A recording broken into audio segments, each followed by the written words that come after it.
Beetle Hunter by Arthur Conan Doyle. A curious experience? Said the doctor. Yes, my friends, I have had one very curious experience. I never expect to have another, for it is against all doctrines of chances that two such events would befall any one man in a single lifetime. You may believe me or not, but the thing happened exactly as I tell it. I had just become a medical man, but I had not started in practice, and I lived in rooms in Gower Street. The street has been renumbered since then, but it was in the only house which has a bow window, upon the left-hand side as you go down from the Metropolitan Station. A widow named Murchison kept the house at that time, and she had 3 medical students and 1 engineer as lodgers. I occupied the top room, which was the cheapest, but, cheap as it was more than I could afford. My small resources were dwindling away, and every week it became more necessary that I should find something to do. Yet I was very unwilling to go into general practice, for my tastes were all in the direction of science, and especially of zoology, towards which I had always a strong leaning. I had almost given the fight up and resigned myself to being a medical drudge for life, when the turning one point of my struggles came in a very extraordinary way. One morning I had picked up the Standard and was glancing over its contents. There was a complete absence of news, and I was about to toss the paper down again, when my eyes were caught by an advertisement at the head of the personal column. It was worded in this way: wanted for 1 or more days the services of a medical man. It is essential that he should be a man of strong physique, of steady nerves, and of a resolute nature. Must be an entomologist, coleopterist preferred. Apply in person at 77B Brook Street. Application must be made before 12 o'clock today. Now, I have already said that I was devoted to zoology. Of all branches of zoology, the study of insects was the most attractive to me, and of all insects, beetles were the species with which I was most familiar. Butterfly collectors are numerous, but beetles are far more varied and more accessible in these islands than are butterflies. It was this fact which had attracted my attention to them, and I had myself made a collection which numbered some 100 varieties. As to the other requisites of the advertisement, I knew that my nerves could be depended upon, and I had won the weight-throwing competition at the inter-hospital sports. Clearly, I was the very man for the vacancy. Within 5 minutes of my having read the advertisement, I was in a cab and on my was to Brook Street. As I drove, I kept turning the matter over in my head and trying to make a guess as to what sort of employment it could be which needed such curious qualifications. A strong physique, a resolute nature, a medical training, and a knowledge of beetles. What connection could there be between these various requisites? And then there was the disheartening fact that the situation was not a permanent one, but terminable from day to day, according to the terms of the advertisement. The more I pondered over it, the more unintelligible did it become. But at the end of my meditations I always came back to the ground fact that, come what might, I had nothing to lose, that I was completely at the end of my resources, and that I was ready for any adventure, however desperate, which would put a few honest sovereigns into my pocket. The man fears to fail who has to pay for his failure, but there was no penalty which fortune could exact from me. I was like the gambler with empty pockets, who is still allowed to try his luck with the others. Number 77B Brook Street was one of those dingy and yet imposing houses, dun-colored and flat-faced, with the intensely respectable and solid air which marks the Georgian builder. As I alighted from the cab, a young man came out of the door and walked swiftly down the street. In passing me, I noticed that he cast an inquisitive and somewhat malevolent glance at me, and I took the incident as a good omen, for his appearance was that of a rejected candidate, and if he resented my application it meant that the vacancy was not yet filled up. Full of hope, I ascended the broad steps and rapped with the heavy knocker. A footman in powder and livery opened the door. Clearly I was in touch with the people of wealth and fashion. "Yes, sir," said the footman. "I came in answer to—" "Quite so, sir," said the footman. "Lord Linchmere will see you at once in the Library. Lord Linchmere. I had vaguely heard the name but could not for the instant recall anything about him. Following the footman, I was shown into a large, book-lined room in which there was seated behind a writing desk a small man with a pleasant, clean-shaven, mobile face and long hair shot with gray, brushed back from his forehead. He looked me up and down with a very shrewd, penetrating glance, holding the card which the footman had given him in his right hand. Then he smiled pleasantly, and I felt that, externally at any rate, I possessed the qualifications which he desired. "You have come in answer to my advertisement, Dr. Hamilton?" he asked. "Yes, sir." "Do you fulfill the conditions which are there laid down?" "I believe that I do." "You are a powerful man, or so I should judge from your appearance." "I think that I am fairly strong." "And resolute?" "I believe so." "Have you ever known what it was to be exposed to imminent danger?" "No, I don't know that I ever have." "But you think you would be prompt and cool at such a time?" "I hope so." "Well, I believe that you would. I have the more confidence in you because you do not pretend to be certain as to what you would do in a position that was new to you. My impression is that, so far as personal qualities go, you are the very man of whom I am in search. That being settled, we may pass on to the next point, which is to talk to me about beetles. I looked across to see if he was joking, but, on the contrary, he was leaning eagerly forward across his desk, and there was an expression of something like anxiety in his eyes. "I am afraid that you do not know about beetles," he cried. "On the contrary, sir, it is the one scientific subject about which I feel that I really do know something. I am overjoyed to hear it. Please talk to me about beetles." I talked. I do not profess to have said anything original upon the subject, but I gave a short sketch of the characteristics of the beetle and ran over the more common species with some allusions to the specimens in my own little collection and to the article upon burying beetles which I had contributed to the Journal of Entomological Science. "What? Not a collector?" cried Lord Linchmere. "You don't mean that you are yourself a collector?" His eyes danced with pleasure at the thought. "You are certainly the very man in London for my purpose. I thought that among 5 millions of people there must be such a man, but the difficulty is to lay one's hands upon him. I have been extraordinarily fortunate in finding you." He rang a gong upon the table, and the footman entered. "Ask Lady Rossiter to have the goodness to step this way," said his lordship, and a few moments later the lady was ushered into the room. She was a small, middle-aged woman, very like Lord Linchmere in appearance, with the same quick, alert features and gray-black hair. The expression of anxiety, however, which I had observed upon his face was very much more marked upon hers. Some great grief seemed to have cast its shadow over her features. As Lord Linchmere presented me, she turned her face full upon me, and I was shocked to observe a half-healed scar extending for 2 inches over her right eyebrow. It was partly concealed by plaster, but none the less I could see that it had been a serious wound and not long inflicted. "Dr. Hamilton is the very man for our purpose, Evelyn," said Lord Linchmere. "He is actually a collector of beetles, and he has written articles upon the subject." "Really?" said Lady Rossiter. "Then you must have heard of my husband. Everyone who knows anything about beetles must have heard of Sir Thomas Rossiter." For the first time a thin little ray of light began to break into the obscure business. Here, at last, was a connection between these people and beetles.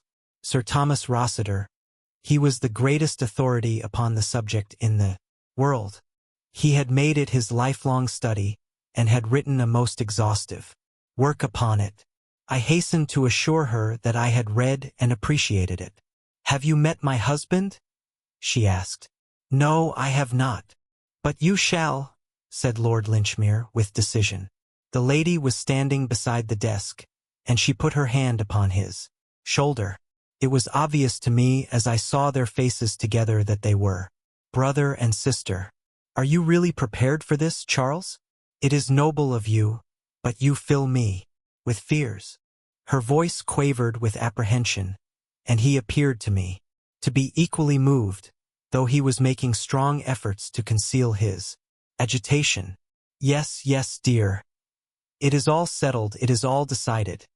In fact, there is no other possible way that I can see.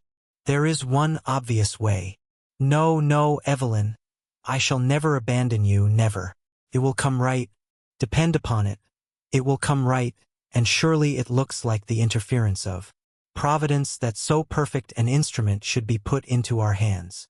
My position was embarrassing, for I felt that for the instant they had forgotten my presence. But Lord Linchmere came back suddenly to me and to my engagement. The business for which I want you, Dr. Hamilton, is that you should put yourself absolutely at my disposal. I wish you to come for a short journey with me, to remain always at my side, and to promise to do without question whatever I may ask you, however unreasonable it may appear to you to be. That is a good deal to ask, said I. Unfortunately, I cannot put it more plainly, for I do not myself know what turn matters may take. You may be sure, however, that you will not be asked to do anything which your conscience does not approve, and I promise you that, when all is over, you will be proud to have been concerned in so good a work. If it ends happily, said the lady. Exactly. If it ends happily, his lordship repeated. And terms? I asked. £20 a day. I was amazed at the sum, and must have showed my surprise upon my features. It is a rare combination of qualities, as must have struck you when you first read the advertisement, said Lord Linchmere. Such varied gifts may well command a high return, and I do not conceal from you that your duties might be arduous or even dangerous. Besides, it is possible that 1 or 2 days may bring the matter to an end. Please God, sighed his sister. So now, Dr. Hamilton, may I rely upon your aid? Most undoubtedly, said I. You have only to tell me what my duties are. Your first duty will be to return to your home. You will pack up whatever you may need for a short visit to the country. We start together from Paddington Station at 3:40 this afternoon. Do we go far? As far as Pangbourne. Meet me at the bookstall at 3:30. I shall have the tickets. Goodbye, Dr. Hamilton. And, by the way, there are 2 things which I should be very glad if you would bring with you in case you have them. One is your case for collecting beetles, and the other is a stick, and the thicker and heavier the better. You may imagine that I had plenty to think of from the time that I left Brook Street until I set out to meet Lord Linchmere at Paddington. The whole fantastic business kept arranging and rearranging itself in kaleidoscopic forms inside my brain until I had thought out a dozen explanations, each of them more grotesquely improbable than the last. And yet I felt that the truth must be something grotesquely improbable also. At last I gave up all attempts at finding a solution and contented myself with exactly carrying out the instructions which I had received.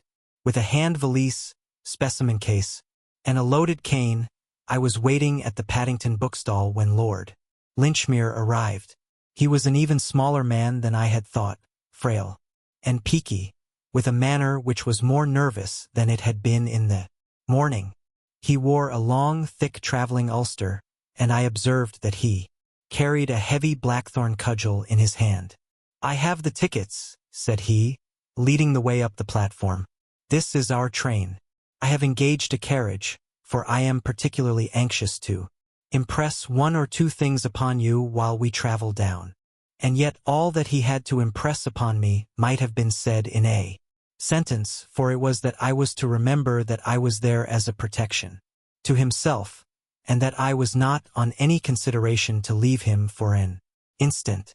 This he repeated again and again as our journey drew to a close, with an insistence which showed that his nerves were thoroughly shaken. Yes, he said at last, in answer to my looks rather than to my words. I am nervous, Dr. Hamilton. I have always been a timid man, and my timidity depends upon my frail physical health. but my soul is firm, and I can bring myself up to face a danger which a less nervous man might shrink from. What I am doing now is done from no compulsion but entirely from a sense of duty, and yet it is, beyond doubt, a desperate risk. If things should go wrong, I will have some claims to the title of martyr. This eternal reading of riddles was too much for me. I felt that I must put a term to it. I think it would very much better, sir, if you were to trust me entirely, said I. It is impossible for me to act effectively when I do not know what are the objects which we have in view, or even where we are going. Oh, as to where we are going, there need be no mystery about that, said he. We are going to Delamere Court, the residence of Sir Thomas Rossiter, with whose work you are so conversant. As to the exact object of our visit, I do not know that at this stage of the proceedings anything would be gained, Dr. Hamilton, by taking you into my complete confidence. I may tell you that we are acting, I say we, because my sister, Lady Rossiter, takes the same view as myself, with the one object of preventing anything in the nature of a family scandal. That being so, you can understand that I am loath to give any explanations which are not absolutely necessary. It would be a different matter, Dr. Hamilton, if I were asking your advice. As matters stand, it is only your active help which I need, and I will indicate to you from time to time how you can best give it. There was nothing more to be said, and a poor man can put up with a good deal for £20 a day, but I felt none the less that Lord Linchmere was acting rather scurvily towards me. He wished to convert me into a passive tool like the blackthorn in his hand. With his sensitive disposition, I could imagine, however, that scandal would be abhorrent to him, and I realized that he would not take me into his confidence until no other course was open to him. I must trust to my own eyes and ears to solve the mystery, but I had every confidence that I should not trust to them in vain. Delamere Court lies a good 5 miles from Pangbourne Station, and we drove for that distance in an open fly. Lord Linchmere sat in deep thought during the time, and he never opened his mouth until we were close to our destination. When he did speak, it was to give me a piece of information which surprised me. Perhaps you are not aware, said he, that I am a medical man like yourself. No, sir, I did not know it. Yes, I qualified in my younger days when there were several lives between me and the peerage. I have not had occasion to practice, but I have found it a useful education all the same. I never regretted the years which I devoted to medical study. These are the gates of Delamere Court. We had come to 2 high pillars crowned with heraldic monsters which flanked the opening of a winding avenue. Over the laurel bushes and rhododendrons, I could see a long, many-gabled mansion, girdled with ivy, and toned to the warm, cheery, mellow glow of old brickwork. My eyes were still fixed in admiration upon this delightful house when my companion plucked nervously at my sleeve. "Here's Sir Thomas," he whispered. "Please talk Beetle all you can." A tall, thin figure, curiously angular and bony, had emerged through a gap in the hedge of laurels. In his hand he held a spud, and he wore gardener's gloves. A broad-brimmed, gray hat cast his face into shadow, but it struck me as exceedingly austere, with an ill-nourished beard and harsh, irregular features. The fly pulled up and Lord Linchmere sprang out. "My dear Thomas, how are you?" said he heartily. But the heartiness was by no means reciprocal. The owner of the grounds glared at me over his brother-in-law's shoulder, and I caught broken scraps of sentences: well-known wishes, hatred of strangers, unjustifiable, intrusion, perfectly inexcusable. Then there was a muttered explanation, and the two of them came over together to the side of the fly. "Let me present you to Sir Thomas Rossiter, Dr. Hamilton," said Lord Linchmere. "You will find that you have a strong community of tastes." I bowed. Sir Thomas stood very stiffly, looking at me severely from under the broad brim of his hat. Lord Linchmere tells me that you know something about beetles, said he. What do you know about beetles? I know what I have learned from your work upon the Coleoptera, Sir Thomas, I answered. Give me the names of the better-known species of the British Scarabaei, said he. I had not expected an examination, but fortunately I was ready for one. My answers seemed to please him, for his stern features relaxed. You appear to have read my book with some profit, sir, said he. It is a rare thing for me to meet anyone who takes an intelligent interest in such matters. People can find time for such trivialities as sport or society, and yet, the beetles are overlooked. I can assure you that the greater part of the idiots in this part of the country are unaware that I have ever written a book. At all, the first man who ever described the true function of the elytra. Am glad to see you, sir, and I have no doubt that I can show you some specimens which will interest you. He stepped into the fly and drove up with us to the house, expounding to me as we went some recent researches, which he had made into the anatomy of the ladybird. I have said that Sir Thomas Rossiter wore a large hat drawn down over his brows. As he entered the hall he uncovered himself, and I was at once aware of a singular characteristic which the hat had concealed. His forehead, which was naturally high and higher still on account of receding hair, was in a continual state of movement. Some nervous weakness kept the muscles in a constant spasm which sometimes produced a mere twitching and sometimes a curious rotary movement unlike anything which I had ever seen before. It was strikingly visible as he turned towards us after entering the study, and seemed the more singular from the contrast with the hard, steady, gray eyes which looked out from underneath those palpitating brows. I am sorry, said he, that Lady Rossiter is not here to help me to welcome you. By the way, Charles, did Evelyn say anything about the date of her return? She wished to stay in town for a few more days, said Lord Linchmere. You know how ladies' social duties accumulate if they have been for some time in the country. My sister has many old friends in London at present. Well, she is her own mistress, and I should not wish to alter her plans, but I shall be glad when I see her again. It is very lonely here without her company. I was afraid that you might find it so, and that was partly why I ran down.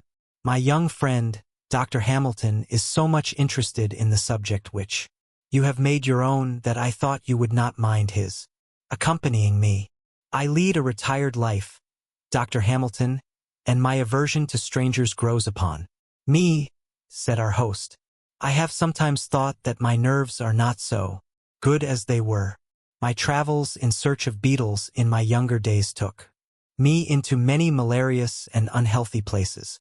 But a brother coleopterist, like yourself, is always a welcome guest, and I shall be delighted if you will look over my collection, which I think that I may, without exaggeration, describe as the best in Europe.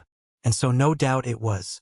He had a huge oaken cabinet arranged in shallow drawers, and here, neatly ticketed and classified, were beetles from every corner of the earth, black, brown, blue, green, and mottled.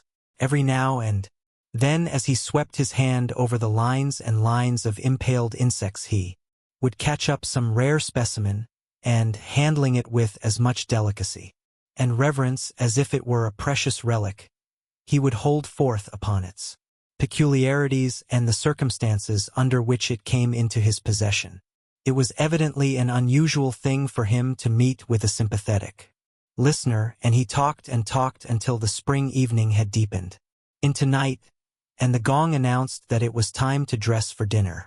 All the time Lord Linchmere said nothing, but he stood at his brother-in-law's elbow, and I caught him continually shooting curious little questioning glances into his face, and his own features expressed some strong emotion, apprehension, sympathy, expectation.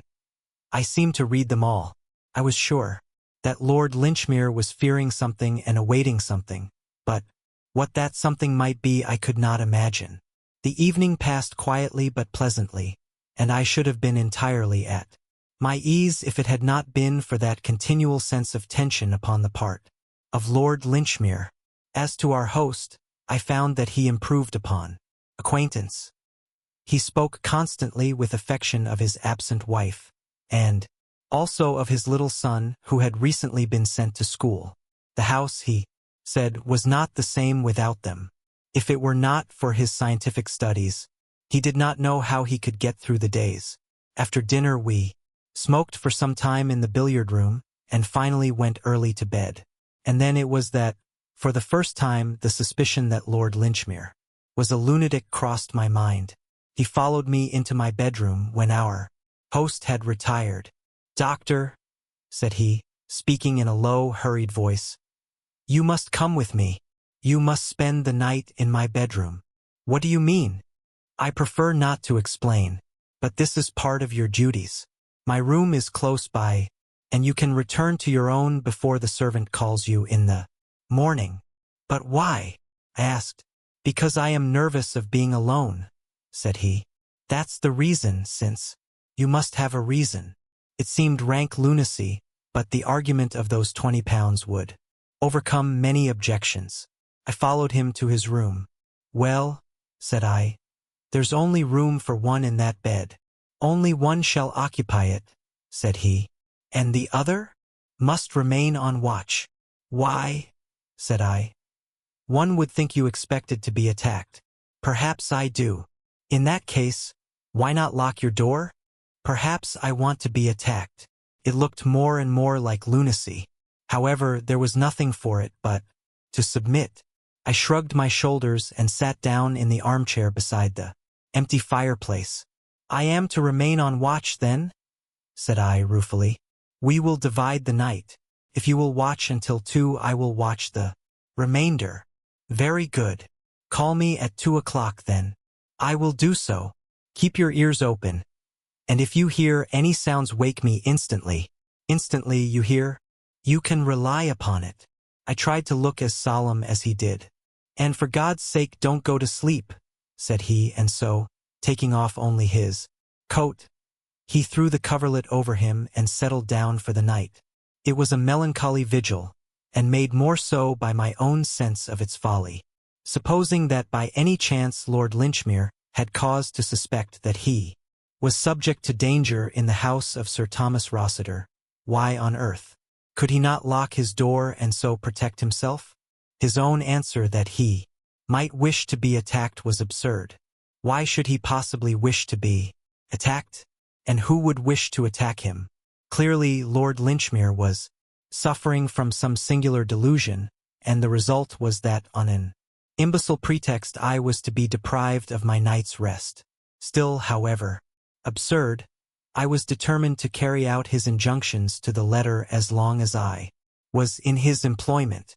I sat, therefore, beside the empty fireplace, and listened to a sonorous chiming clock somewhere down the passage which gurgled and struck every quarter of an hour. It was an endless vigil. Save for that single clock, an absolute silence reigned throughout the great house. Small lamps stood on the table at my elbow, throwing a circle of light round my chair, but leaving the corners of the room draped in shadow. On the bed, Lord Linchmere was breathing peacefully. I envied him his quiet sleep, and again my own eyelids drooped, but every time my sense of duty came to my help, and I sat up, rubbing my eyes and pinching myself with a determination to see my irrational watch to an end. And I did so. From down the passage came the chimes of 2 o'clock, and I laid my hand upon the shoulder of the sleeper. Instantly he was sitting up, with an expression of the keenest interest upon his face. "You have heard something?" "No, sir. It is 2 o'clock." "Very good. I will watch. You can go to sleep." I lay down under the coverlet as he had done and was soon unconscious. My last recollection was of that circle of lamplight, and of the small, hunched-up figure and strained, anxious face of Lord Linchmere in the center of it. How long I slept I do not know, but I was suddenly aroused by a sharp tug at my sleeve. The room was in darkness, but a hot smell of oil told me that the lamp had only that instant been extinguished. "Quick! Quick!" said Lord Linchmere's voice in my ear. I sprang out of bed, he still dragging at my arm. "Over here!" he whispered, and pulled me into a corner of the room. "Hush! Listen!" In the silence of the night, I could distinctly hear that someone was coming. Down the corridor.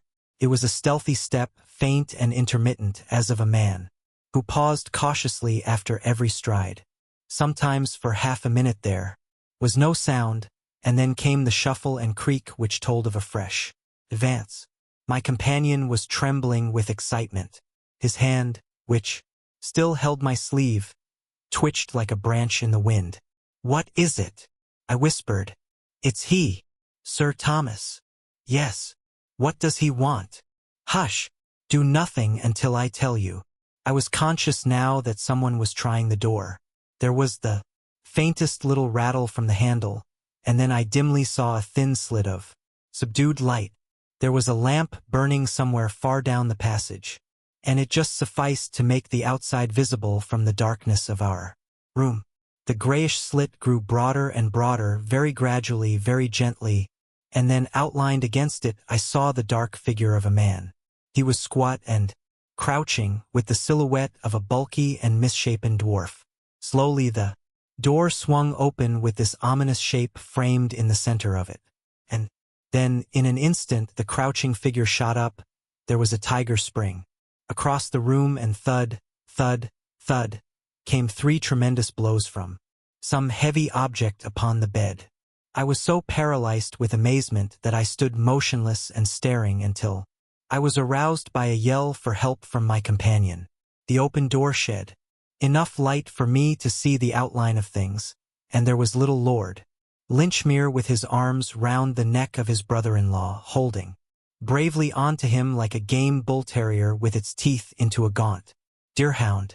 The tall, bony man dashed himself about, writhing round and round to get a grip upon his assailant.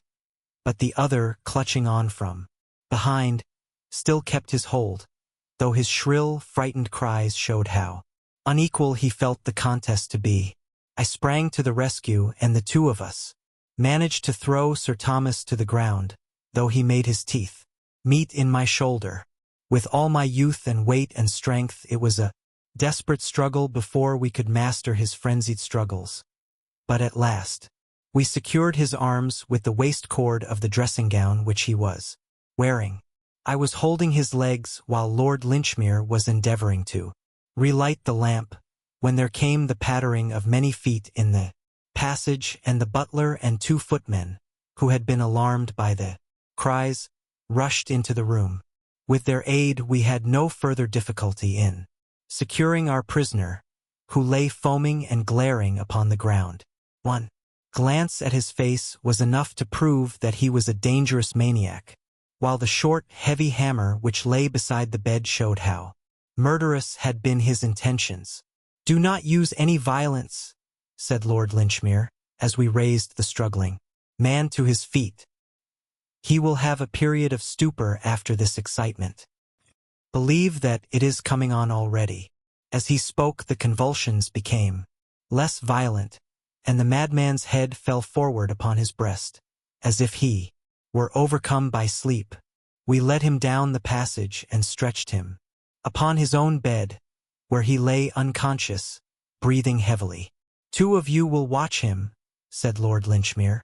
"And now, Dr. Hamilton, if you will return with me to my room, I will give you the explanation which my horror of scandal has perhaps caused me to delay too long. Come what may, you will never have cause to regret your share in this night's work. The case may be made clear in a very few words," he continued when we were alone. "My poor brother-in-law is one of the best fellows upon earth, a loving husband and an estimable father, but he comes from a stock which is deeply tainted with insanity.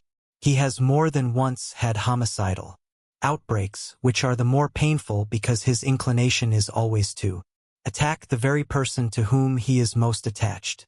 His son was sent away to school to avoid this danger, and then came an attempt upon my sister, his wife, from which she escaped with injuries that you may have observed. when you met her in London. You understand that he knows nothing of the matter when he is in his sound senses, and would ridicule the suggestion that he could under any circumstances injure those whom he loves so dearly. It is often, as you know, a characteristic of such maladies that it is absolutely impossible to convince the man who suffers from them of their existence. Our great object was, of course, to get him under restraint before he could stain his hands with blood, but the matter was full of difficulty. He is a recluse in his habits, and would not see any medical man. Besides, it was necessary for our purpose that the medical man should convince himself of his insanity, and he is sane as you or I, save on these very rare occasions. But, fortunately, before he has these attacks he always shows certain premonitory symptoms which are providential danger signals warning us to be upon our guard. The chief of these is that nervous contortion of the forehead which you must have observed. This is a phenomenon which always appears from 3 to 4 days before his attacks of frenzy. The moment it showed itself, his wife came into town on some pretext, and took refuge in my house in Brook Street. It remained for me to convince a medical man of Sir Thomas's insanity, without which it was impossible to put him where he could do no harm. The first problem was how to get a medical man into his house. I bethought me of his interest in beetles, and his love for anyone who shared his tastes. Advertised, therefore, and was fortunate enough to find in you the very man I wanted. A stout companion was necessary, for I knew that the lunacy could only be proved by a murderous assault, and I had every reason to believe that that assault would be made upon myself, since he had the warmest regard for me in his moments of sanity. I think your intelligence will supply all the rest. I did not know that the attack would come by night, but I thought it very probable, for the crises of such cases usually do occur in the early hours of the morning. I am a very nervous man myself, but I saw no other way in which I could remove this terrible danger from my sister's life. Need not ask you whether you are willing to sign the lunacy papers. Undoubtedly, but 2 signatures are necessary. You forget that I am myself a holder of a medical degree. I have the papers on a side table here, so if you will be good enough to sign them now, we can have the patient removed in the morning. So that was my visit to Sir Thomas Rossiter, the famous Beetle Hunter, and that was also my first step upon the ladder of success, for Lady Rossiter and Lord Linchmere have proved to be staunch friends, and they have never forgotten my association with them in the time of their need. Sir Thomas is out and said to be cured, but I still think that if I spent another night at Delamere Court, I should be inclined to lock my door upon the inside. Thank you for listening to IFFI Audiobooks. We hope you enjoyed the story. Don't forget to subscribe to my channel and also press the bell icon. See you very soon.